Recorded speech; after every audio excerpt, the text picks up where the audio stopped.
नमस्कार, जय भीम. मी advocate doctor Siddharth Kamble. दैनिक बहुजन सौरभच्या YouTube चॅनलमध्ये सर्वांचं स्वागत.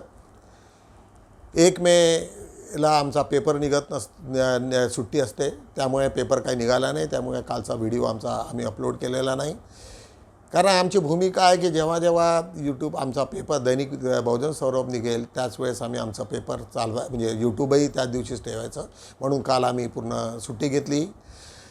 आज संपूर्ण देशात काय काय घडामोडी झाल्या त्याच्याबद्दल आपण थोडी चर्चा करूया. चर्चा म्हणण्यापेक्षा यूट्यूबमध्ये बघूया. आज अत्यंत महत्त्वाची बातमी म्हणजे BJPनी जम्मू काश्मीरमध्ये कोणताही उमेदवार उभा केलेला नाही आणि त्यांनी विड्रॉ केलेला आहे. का झालं असं? कारण जसं तुम्ही कृत्य करणार तसंच सर्व तुम्हाला फळं मिळतील. 370 कलम लावल्याच्या नंतर अजूनपर्यंत तिथे विधानसभेचे इलेक्शन झालेले नाही. या मधल्या काळात लोकांनी चिडून तिथल्या अनेक लोकांना मारले. BJPचे जवळपास 20-22 लोक मेल्याची बातमी आहे. त्याच्यामुळे ही कम्युनिटी BJPमध्ये अनेक लोक अशी आहेत की जे घाबरट आहेत आणि लोकांच्या विरोधात जेव्हा जेव्हा ते कामं करतील तर त्यावेळेस अशा परिस्थितीला त्यांना फेस करावं लागेल. त्याच्यावरती आधारित एक व्हिडिओ आहे. पुन्हा एक राहुल गांधीचा आम्ही एक व्हिडिओ तुमच्यासमोर घेऊन आलेलो आहे आणि तो अत्यंत महत्त्वाचा आहे. स्त्रियांसाठी ते काय काय देणार आहेत त्याच्यावरती सर्व एक आहे. एक दुसरा व्हिडिओ एक आमचा रवीश कुमार यांचा आहे. तो सुद्धा अत्यंत मार्मिक आहे आणि यावेळेस ज्या पद्धतीने त्यांनी उत्तर प्रदेशामधले ज्या घडामोडी सुरू आहेत त्याच्यावरती एक सुंदरसा व्हिडिओ, असे 2-3 व्हिडिओ आम्ही तुम्हाला दाखवू. त्यामुळे देशाची परिस्थिती काय सुरू आहे याच्यावरती तुम्हाला थोडंसं लक्ष त्याच्यात केंद्रित होईल. आमची सातत्यानं प्रयत्न असतो की आज सध्या राजकारणाचा हा विषय असल्यामुळे तुम्हाला तिथे राजकीय घडामोडी काय काय होत असतात त्याच्याबद्दल सातत्यानं माहिती देत राहणे. बघूया 2-3 वीडियोज़. यूपी, बिहार और गुजरात में 370 करने वाली बीजेपी ने क्या एक बार भी अपने मंच से कहा है कि कश्मीर में बीजेपी इस बार चुनाव नहीं लड़ रही है? जिस कश्मीर घाटी को लेकर मोदी, योगी, शाह पूरे देश में चुनावी भाषण दे रहे हैं, उसी कश्मीर में इन तीनों की पार्टी चुनाव नहीं लड़ रही है. कश्मीर के मतदाताओं के बीच जाकर अपने विकास के काम गिनाकर वोट मांगने की ये हिम्मत नहीं जुटा पाए. आखिर क्यों बीजेपी कश्मीर के चुनावी मैदान से भाग खड़ी हुई? हम आज के वीडियो में इस पर बात करेंगे. लेकिन मेरी एक थ्योरी रही है कि धर्म के अलावा धारा 370 की राजनीति ने हिंदी प्रदेश की चेतना का गुड़ गोबर कर दिया है. इसे लेकर युवाओं में इतना झूठ उनके भीतर बिठा दिया गया है कि अब संभव नहीं है कि वे सही तथ्य बताने पर समझ पाएंगे. उन्हें केवल कश्मीर का नाम लेते ही ताली बजाना आता है. बीते 10 सालों में उन्हें यही ताली बजाना सिखाया गया है. क्या आपको यह बात हैरान नहीं करती है कि जो बीजेपी धारा 370 हटाने को अपना सबसे बड़ा काम बताती है, वही बीजेपी कश्मीर से चुनाव नहीं लड़ रही? श्रीनगर, बारामूला और अनंतनाग राजौरी लोकसभा क्षेत्रों में बीजेपी के कार्यकर्ताओं को अपना झंडा लेकर घूमने का मौका नहीं मिलेगा. यहां PDP और नेशनल कॉन्फ्रेंस में मुकाबला है, लेकिन बीजेपी मैदान में नहीं. 2019 में बीजेपी यहां से चुनाव लड़ी थी, लेकिन 2024 में मैदान छोड़कर भाग गई है. 2019 के बाद से बीजेपी के कई नेताओं की यहां हत्या भी हुई, लेकिन अब उनकी पार्टी के बड़े नेता इतनी हिम्मत नहीं जुटा सके कि कश्मीर में चुनाव लड़ते, अपने कार्यकर्ताओं का मनोबल बढ़ाते. अगस्त 2021 की वायर की रिपोर्ट है. अनुच्छेद 370 के निरस्त किए जाने के 2 साल बाद की इस रिपोर्ट को देखिए. 2 साल के भीतर जम्मू और कश्मीर में बीजेपी के 23 नेता और कार्यकर्ताओं की हत्या कर दी गई. ये जानकारी बीजेपी के प्रवक्ता अल्ताफ ठाकुर ने खुद ही दी थी. इस खबर के बाद हमने काफी कुछ खोजा, मगर बीजेपी कार्यकर्ताओं पर हमलों को लेकर क्या कदम उठाए गए, हमलों में कमी आई या नहीं, इसकी जानकारी हमें नहीं मिली. कश्मीर की सीटों पर नहीं लड़ना बता रहा है कि मैदान छोड़कर भागने में बीजेपी का जवाब नहीं. अपनी party democratic progressive Azad party people's conference भी चुनाव लड़ रही है. चर्चा चलती रहती है कि इनमें से किसी से घोषित समझौता होगा तो किसी से अघोषित. हिंदुस्तान की हर गरीब परिवार में एक महिला को, अच्छी तरह सुनिए, हिंदुस्तान के हर गरीब परिवार में एक महिला को कांग्रेस पार्टी की सरकार साल का 1 लाख रुपया बैंक अकाउंट में डाल देगी। आप अगर गरीब हो, चाहे मजदूरी करते हो,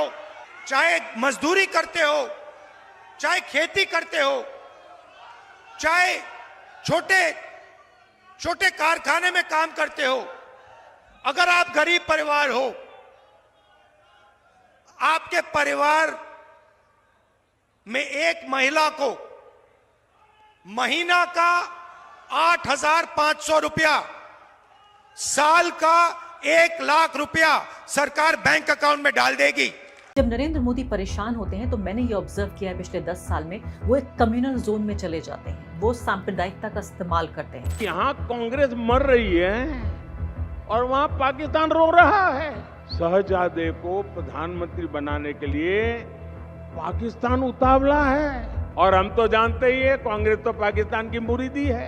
पाकिस्तान और कांग्रेस की ये पार्टनरशिप अब पूरी तरह एक्सपोज हो गई है। घिनौनी खुली हुई सांप्रदायिकता, क्योंकि यही उनका सेफ जोन है। इंडी गठबंधन की एक और रणनीति की पोल उसके ही नेता ने देश के सामने खोल दी है। अब इंडी गठबंधन ने मुसलमानों से वोट जिहाद करने को कहा है। बीजेपी के ऑफिशियल इंस्टाग्राम हैंडल से इस तरह की घिनौने वीडियोस जारी किए गए। हर एक भारतीय को एकजुट होकर नरेंद्र मोदी को सपोर्ट करना ही होगा। भाई बात सीधी है, अगर कांग्रेस पार्टी पावर में आ गई तो वो नॉन मुस्लिम्स से सारा पैसा, सारा वेल्थ छीन कर मुस्लिम्स को दे देगी। If you are a non-Muslim, Congress will snatch your wealth and distribute it to Muslims. If you really care about the Bharatiya civilization, you need to go out and vote for Modi. Bharat में 2 चरणों का चुनाव हो चुका है और साफ तौर पे नजर आ रहा है कि नरेंद्र मोदी के जो माथे की शिकन और पसीना, साफ तौर पर ये झुर्रियां बता रही हैं कि कितने परेशान हैं वो। इससे पहले के कार्यक्रम में मैंने आपको बताया था कि जब नरेंद्र मोदी परेशान होते हैं तो मैंने ये ऑब्जर्व किया है पिछले 10 साल में, वो एक कम्युनल जोन में चले जाते हैं, वो सांप्रदायिकता का इस्तेमाल करते हैं। घिनौनी खुली हुई सांप्रदायिकता, क्योंकि यही उनका सेफ जोन है। गुजरात से लेकर दिल्ली तक लगातार नरेंद्र मोदी के 30 साल के राजनीतिक करियर की सिर्फ एक पहचान है, एक डिफाइनिंग कैरेक्टर है, वो है कम्युनलिज्म। किस तरह से इस्तेमाल करते हैं वो अभी तक लगातार 2 चरणों के मतदान के बाद, जब बीजेपी की हालत पतली नजर आ रही है, तमाम तरह का इंटरनल फीडबैक, तमाम तरह के वो लोग जो कि खुले तौर पे मैं कहूँगी ऑब्जेक्टिव तौर पर एनालिसिस कर रहे हैं, आकलन कर रहे हैं इस चुनाव का, उन्हें साफ तौर पे पता चल रहा है कि उत्तर प्रदेश से लेकर बाकी भी तमाम इलाकों में जहां बीजेपी अब तक मजबूत रही है, वहां उसे सीटों का नुकसान हो रहा है, वो भी भारी नुकसान होता हुआ नजर आ रहा है। दक्षिण में तो लगता है कि पूरी तरीके से साफ ही हो जाएगी। नरेंद्र मोदी को वो घाटी के नेता हैं, उन्हें इस बात का अच्छी तरह अंदाज़ा है, 30 साल में उन्हें ये अंदाज़ा है कि आखिर जनता उन्हें वोट दे रही है या नहीं।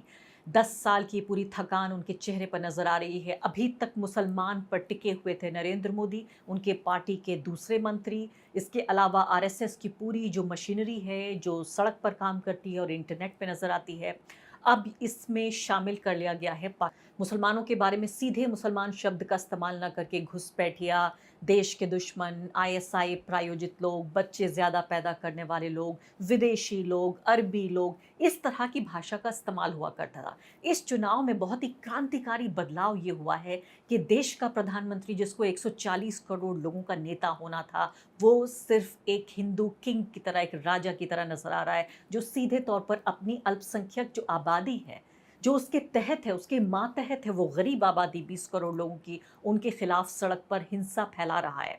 यानी कि इस तरह की बयानबाजी जिससे साफ तौर पर हिंसा भड़क सकती है, इतने गैर जिम्मेदाराना तमाम तरह के बयान। अब मुसलमान अगर काफ़ी नहीं था तो अब आ गया है पाकिस्तान। नरेंद्र मोदी ने गुजरात में बयान दिया है, उन्होंने कहा है राहुल गांधी को निशाना बनाते हुए कि पाकिस्तान में तमाम आका दुआ कर रहे हैं कि राहुल गांधी प्रधानमंत्री बन जाएं। उन्होंने कहा कि भारत में कांग्रेस कमज़ोर हो रही है, यहाँ कांग्रेस मर रही है तो वहाँ पाकिस्तान रो रहा है। कांग्रेस के लिए पाकिस्तान के आका दुआ कर रहे हैं, शहजादे को प्रधानमंत्री बनाने के लिए पाकिस्तान उतावला है। नेहमीप्रमाणे आम्ही बुद्धा या सिरियलमधनं एक छोटीशी क्लिप घेत असतो, आजही घेतलेली आहे, नरबळीच्या संबंधातला होता।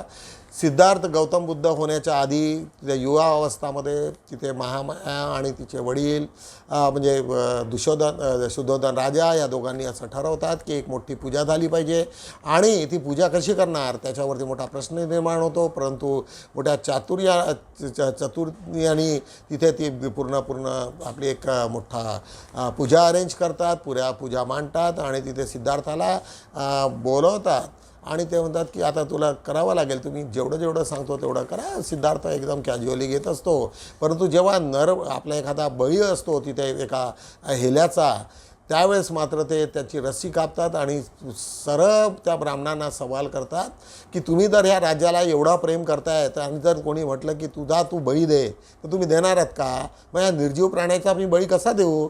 इतका हा असा प्रश्न आहे. त्यावरती आधारित एक सुंदरशी क्लिप अत्यंत मार्मिक आणि चांगली आहे. सातत्यानं लोकांना तुम्हाला प्रबोधन करण्यासारख्या या क्लिप्स असतात. आमच्या जेवढे काही व्हिडिओज आमचे आहेत त्या सर्व व्हिडिओज तुम्ही सातत्यानं पाहून लोकांना, छोट्या मुलांना स्टोरी सांगितल्या तर त्याचा निश्चितच बुद्धिझम वाढवण्या. आपने अब तक बताया नहीं काकाश्री, पर ये रास्ता तो अभ्यामा के मंदिर की ओर जा रहा है. हम वहीं जा रहे हैं युवराज. क्यों? आपके हाथों हर मंगल कार्य निर्विघ्न संपन्न हो. महादेवी ने आपके प्राणों की सुरक्षा के लिए स्वयं कुलगुरु वाचस्पति द्वारा एक यज्ञ का आयोजन किया था. आज उसी यज्ञ की पूर्णाहुति आपके हाथों होनी है.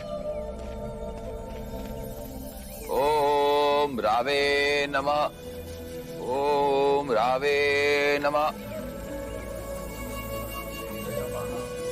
प्रणाम कुलगुरु. आयुष्मान. ये पूजा पाठ, ये जप किस लिए? आपने एक प्रश्न पूछा, अब मैं आपसे एक प्रश्न पूछूं. जी. आप अपनी माता महादेवी प्रजापति से कितना स्नेह करते? अपने प्राणों से भी अधिक. यूं समझ लीजिए कि यह यज्ञ उनकी खुशी के लिए. आप मन में बिना किसी संदेह के ये विधि संपन्न कीजिए.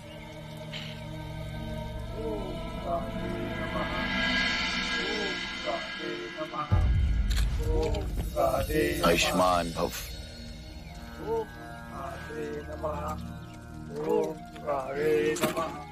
विजयी भव. युवराज, अब इस आहुति को यज्ञ में डालिए. ओम रावे नमः. ओम रावे नमः. ओम रावे नमः.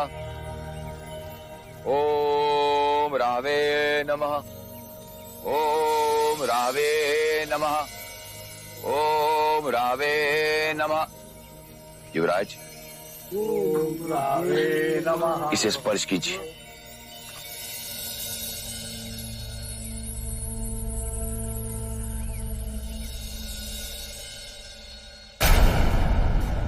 अब इसे तिलक लगाइए. वो किस लिए? जो शस्त्र सुरक्षा करे उसकी पूजा भी तो करनी चाहिए.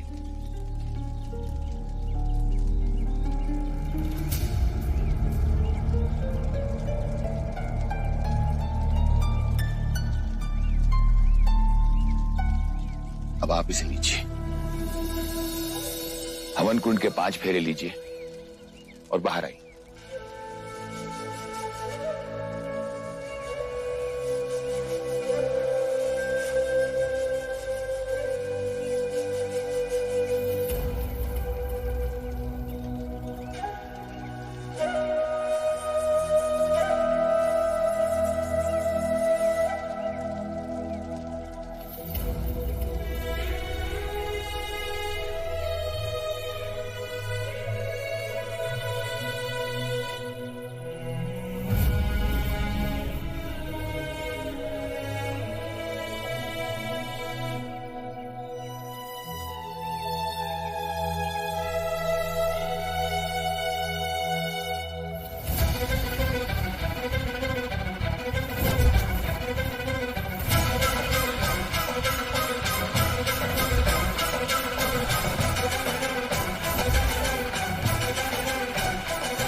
युवराज, अब कोई संदेह नहीं, कोई भी सोच नहीं।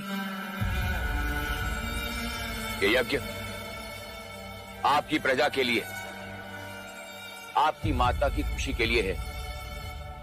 ये यज्ञ कपिल वस्तु के भावी सम्राट के लिए है। ये यज्ञ आपकी कुंडली में पड़े पापी ग्रहों के लिए, जो आपके प्राणों की बलि चाहते हैं।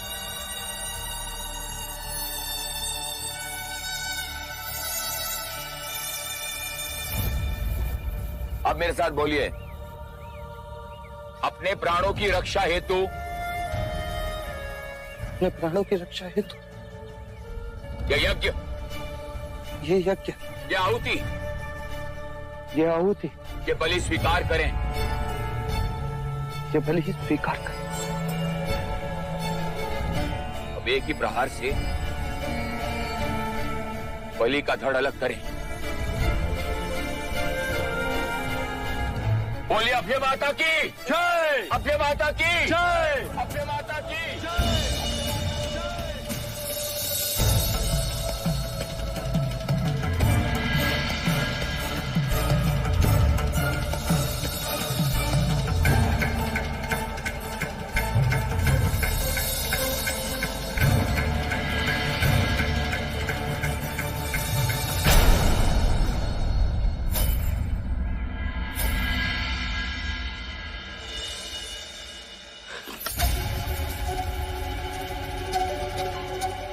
ये आपने क्या किया युवराज?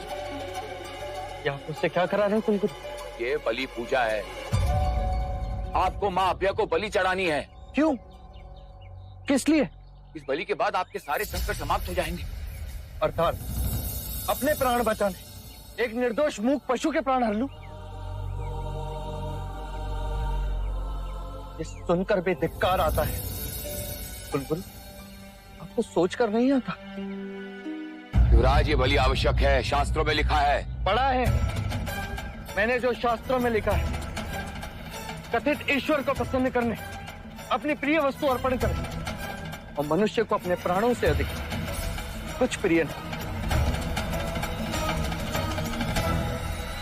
पर वो अपने प्राण नहीं दे सकता, इसीलिए इन मूक पशुओं की बलि चढ़ाता है। यदि आप ये बलि नहीं देंगे तो राजा अभी तुरंत ही बलि देंगे। मैं उन्हें भी रोकूंगा। युवराज, तुम्हारे प्राणों से कपिल वस्तु का भविष्य जुड़ा है, इसलिए इस निर्दोष का भविष्य छीन लूं। यदि ये बलि नहीं चढ़ाई गई, मृत्यु योग प्रबल होगा। तो मैं अपनी मृत्यु से स्वयं लड़ूंगा, पर जो लड़ नहीं सकता उसे मरने नहीं दूंगा।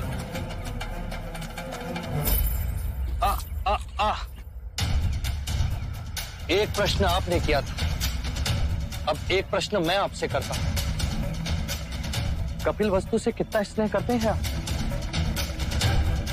अपने प्राणों से भी अधिक।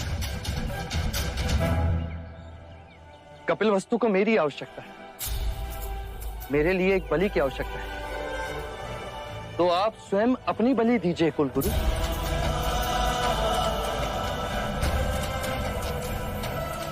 मेरे संकट भी टल जाएंगे और आपकी पूजा भी पूर्ण हो जाएगी। जो प्राण दे नहीं सकते वो प्राण ले भी नहीं सकते। आ आ आ आ आ आ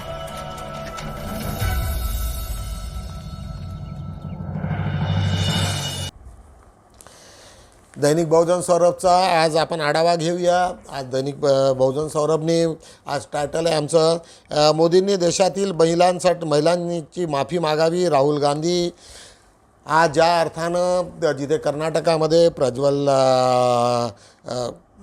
याचा जो तिथे रेवन्ना, तुम्हाला माहिती आहे की त्यांना खासदारकीचं तिकीट दिली आणि मोदी स्वतः तिथे त्यांच्या याच्यासाठी गेलेत। त्यांच्यावरती असे आरोप आहेत आणि शेकडो व्हिडिओ आहेत, 300 व्हिडिओ तसे आहेत की ज्या रेप केसेसमध्ये 300 महिलांना त्यांनी शिकार केलेला आहे। एक दोन नाही, 300 महिलांवरती असणारे। आणि तो तिथून पळून जर्मनीत गेला, काय दुर्दशा आहे या देशाची आणि या BJPची की अशा लोकांना त्यांनी खासदारकी द्यायला सुरुवात केलेली आहे की जे अत्यंत वाईट आहे आणि त्याचा त्यांना फार मोठ्या प्रमाणामध्ये संपूर्ण साऊथ भारतात दक्षिण भारतामध्ये त्याचा मोठा फटका बसणार. कर्नाटकामध्ये त्यांनी मागच्या वेळेस जी काही भूमिका केली ते आता पूर्णपणे ती नष्ट होईल. UPमध्येही सुद्धा त्यांची तशीच परिस्थिती झालेली आहे. त्याच्याच खाली आज आम्ही घेतलेली आहे ब्रुजभूषण सिंगाने लोकसभेचे तिकीट कापले. तुम्हाला माहिती आहे की ब्रुजभूषण हे त्याचे कमिटीचे मेंबर होते रेसलरचे आणि त्यांनी ज्या पद्धतीने कुस्ती पैलवानावरती अत्याचार केले तुम्हा सर्व भारतात सर्व लोकांना माहिती आहे आणि त्याच्यावरती गंभीर आरोप आहेत.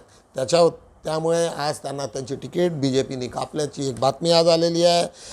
याच्या शेजारी महिला आयोगातून 223 कर्मचाऱ्यांची हकालपट्टी. कारण काय सांगितलेलं नाही, परंतु अनेक ठिकाणी जिथे जे त्यांना पूरक असणारे जे लोक नव्हते अशा सर्व लोकांना तिथे हकालपट्टी केल्याची तिथे बातमी आहे. कोविशिल्डमुळे मुलीचा मृत्यू, पालकाची न्यायालयात धाव. तुम्हा सर्व लोकांना माहिती आहे की त्याच्यामध्ये अनेक प्रकारे टॉक्झिन्स पसरवण्यात आले आणि कोविडशिल्ड हा सेकंड जो डोस देण्यात आला त्याच्यामध्ये अनेक लोकांनी ज्या लोकांनी डोजेस घेतले त्यांना वेगवेगळ्या पद्धतीचे विकार सुरू झालेले आहेत. काही लोकांचे मृत्यू झाले आहेत आणि ज्या कंपनीनं यांनी सरकारला मोठ्या प्रमाणामध्ये डोनेशन दिलेले आहेत त्यांच्या ज्या वॅक्सिन्स होत्या त्या बाध्य करण्यात आल्या आणि त्याच्यानंतर इंटरनॅशनल लेवलला त्याला बॅन करण्यात आलं होतं. त्यामुळे ही अत्यंत गंभीर बाब आहे. समजा याच्यानंतर जर पुढे अजून काही दिवसानंतर वेगवेगळे प्रकार जर आले तर निश्चितच त्याच्यावरती क्रिमिनल केसेस गव्हर्नमेंटवरती लागण्याची शक्यता आहे. एक आज आमच्या महत्त्वाच्या 2 जाहिराती आहेत. जागतिक आंबेडकरवादी साहित्य महामंडळाच्या मार्फत एक मोठं आंतरराष्ट्रीय शिबिर आहे आणि आता हे 2024चं तिसरं संमेलन जे आहे ते दुबई इथे आहे. ज्या लोकांना इंटरेस्ट असेल 7 व 8 नोव्हेंबर 2024 रोजी त्यांनी दैनिक बहुजन सौरभच्या निवासी संपादिका संध्या राजूरकर यांच्याशी संपर्क साधावा किंवा तिथे दिलेल्या नंबरवरती संपर्क साधावा. त्याच्या शेजारी जागतिक आंबेडकरवादी साहित्य महामंडळाच्या वतीनं ती एक मोठी जाहिरात आहे. एक 6 नोव्हेंबर ते 13 नोव्हेंबरला एक दुबई इथे मोठं आंबेडकरी साहित्य संमेलन होणार आहे.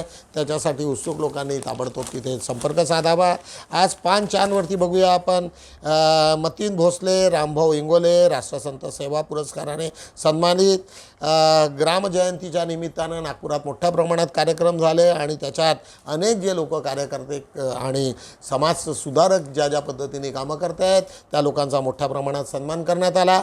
5-4वरती पुन्हा अप्राचीन काळापासून गोंडी ही आद्य भाषा आहे. उषा किरण आत्राम आमच्या भगिनी आहेत, आमच्या सातत्यानं बहुजन सौरभला मदत करत असतात. त्या उषा किरण आत्राम या गोंड जातीची आहे आणि तुम्हा सर्व लोकांना माहिती आहे की इथे गोंड राजाचं राज्य होतं संपूर्ण सेंट्रल प्रोव्हिन्शियलला आणि त्याच्यामुळे ही एक त्यांची जी भाषा त्यांनी विकसित केलेली होती ती अत्यंत प्राचीन आहे, महत्त्वाची आहे.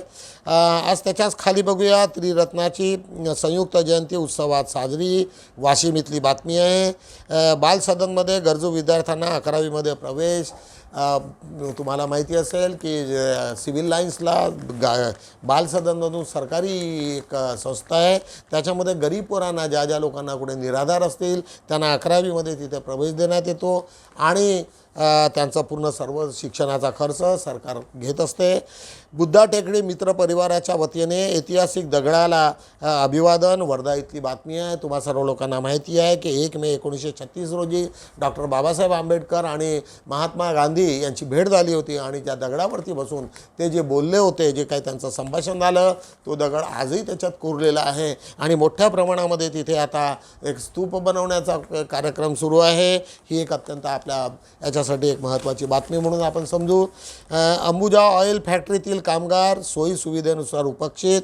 एक अकोल्याची बातमी आहे की अंबुजा ऑइल फॅक्टरी आहे तिथे कामगाराच्या ज्या सोयी सुविधेपासून उपेक्षित आहेत. तिथे ज्या बेसिक गरजा पाहिजे त्या बेसिक गरजा पूर्ण झालेल्या नसल्यामुळे ती आम्ही बातमी आज दिलेली आहे. मागील आर्थिक वर्षात 84,000 नवीन वीज कनेक्शन जोडल्याची बातमी नागपूरच्या महाराष्ट्र इलेक्ट्रिसिटी बोर्डाने दिलेली आहे. विविध संघटनाची कामगार दिन व महाराष्ट्र दिन केला साजरा. एक संविधान परिवार, महावितरक नागपूर, वर्धा परिमंडळ, त्याच्यानंतर 64 सांस्कृतिक कार्यक्रमाची शोभा. आज बघूया, आज आमच्या पान 2 वरती आज आमचा अग्रलेख जो आहे तो अत्यंत महत्त्वाचा आहे. सध्याच्या इलेक्शनच्या वाऱ्यामुळे आज सहसा ते जास्तीत जास्त केलं. आज कोविडशील्डवरती आज आम्ही घेतलेलं आहे. तुम्हा लोकांना माहिती आहे की जे अँटीव्हायरसेस असतात त्याचे जे रेसिड्युअल्स असतात ते जर तुमच्या ब्लडमध्ये गोळा झाले तर त्याच्यामुळे तुम्हाला अपंगत्वता येऊ शकते. अनेक गोष्टी त्याच्यामुळे त्याला रिलेटेड आहे. त्याच्यामुळे ह्या कोविड वॅक्सिनने ज्या लोकांनी घेतलं असेल त्यांनी सावधगिरी करावी. अनेक घटना याच्या पुढेही आलेल्या आहेत. अनेक डॉक्टर जे मोठमोठाले जे ब्लडशी रिलेटेड जे ज्यांचं काम आहे त्या लोकांनी दबल्या आवाजामध्ये बोलतात की हे सर्वच्या सर्व वॅक्सिनचे परिणाम आहेत, परंतु त्यांना पुरावा नसल्यामुळे ते पब्लिकमध्ये बोलू शकत नाही. असा हा सुंदरसा लेख आम्ही घेतलेला आहे. आज त्याच्या शेजारी बाणाईचे आर्थिक क्षेत्रात दमदार पाऊल. बाणाईनी मोठ्या प्रमाणामध्ये आज रणजित मेश्राम, एक तुम्हा सर्व लोकांना माहिती आहे की विचारवंत आंबेडकरी साहित्यातले आता सर्वात जुने, आणि त्यांचं जे विश्लेषण आहे बाणाईनी जे आर्थिक याच्यातलं क्षेत्रात जे दमदार पाऊल घेतलेलं आहे त्याच्यावरती हा लेख. आजचा आज आमचं टायटल आहे, जोपर्यंत आपण सामाजिक स्वातंत्र्य प्राप्त करत नाही तोपर्यंत कायद्याने आपल्याला जे काही स्वातंत्र्य दिले ते आपल्यासाठी उपयोगात येत नाही.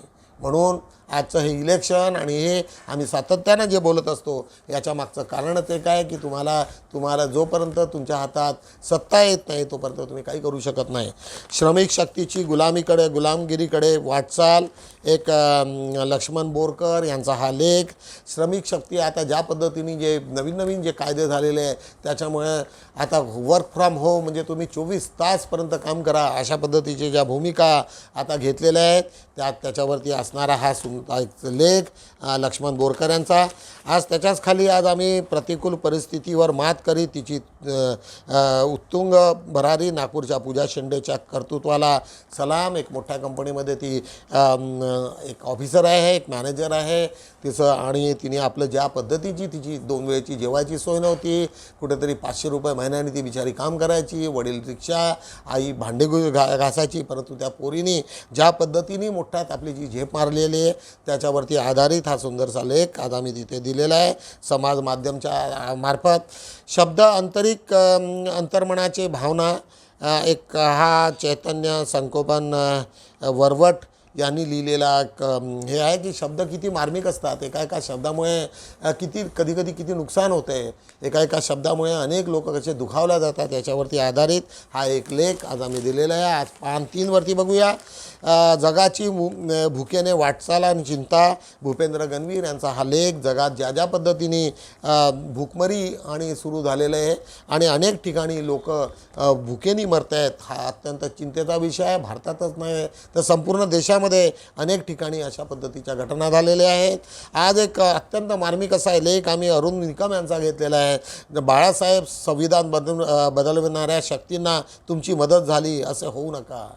म्हणजे परमपूज्य डॉक्टर बाबासाहेब आंबेडकरांनी जे आपल्या सर्वांना दिलं ते प्रकाश आंबेडकर मात्र ते हिसकवून घेतील अशा पद्धतीची लेख आहे. कारण अशा पद्धतीचा लेख आहे तो आज याच्यावरती की जिथे BJPला पूरक असणारे तिथे आपले कॅन्डिडेट उभे करायचे, जिंकायचं नाही, जमानत जप्त करायचे, परंतु ते 5-10 हजार जे वोट जातात त्याच्यामुळे काँग्रेसचं मोठं नुकसान अशा पद्धतीची ती भाषा आहे. आणि अनेक ठिकाणी अनेक लोकांनी ते आणि अनुभवलेलं आहे. आम्हीसुद्धा असाच एक आमचाही सुद्धा अनुभव असाच आहे बाळासाहेबांच्या बाबतीत. बघूया तो लेख वाचल्यानंतरच तुम्हाला त्याची पूर्ण ख्याती होईल. हा एक दुसरा एक लेख आहे डॉक्टर लता प्रतिभा मधुकर म्हणून.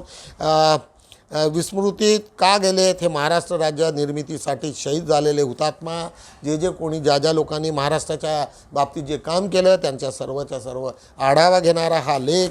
आज खाली बघूया त्याच्याच निवडणुका खर्च सरकारने करावा. अत्यंत चांगलं सजेशन की जेव्हा सरकारच हे करतात आणि लिमिटेशन जर टाकून ठेवले तर मग सर्वांनी आपापले पैसे तिथे जमा करून सरकारने जिथे जिथे जाहिराती द्यावा असा हा सुंदर लेख R.K. जुमळे यांचा आहे.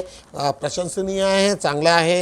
एक सूरज आपतुरकर यांचा एक सेवा मंडळाच्या माध्यमातून समाजात पोषक वातावरण निर्माण व्हावे हा त्यांचा प्रयत्न. राष्ट्रसंत तुकडोजी महाराजच्या सभेतनं हे त्यांनी त्यांचं जे सार आहे त्याच्यातनं ते दिलेलं वक्तव्य आहे. त्याच्याच खाली ग्रामीण भागातील भरकटलेल्या आमच्याच काही गावकऱ्यांना दिलेला सल्ला हा अंधश्रद्धेवर आधारित हा लेख आहे की अंधश्रद्धेच्या पायी लोक किती बर्बाद झालेले असतात त्याच्यावरती तो एक लेख आहे. आजचं आमचं ब्रीदवाक्य बोलताना विचार करा, बोलून विचारात पडू नका, बोलता आणि नंतर मग पश्चाताप करता की बाबा मी बोललो ते बरोबर नाही. अशा पद्धतीने आम्ही बहुजन सौरभचा आढावा घेतलेला आहे. निश्चितच मी तुम्हाला सातत्यानं वारंवार विनंती करतो की तुम्ही पेपरला जास्तीत जास्त लाईक करा, आमच्या PDF पाठवा, अधिकांश लोकांपर्यंत हा पेपर गेला पाहिजे हीच आशा करतो आणि थांबतो. भेटूया उद्या. तोपर्यंत जय भीम.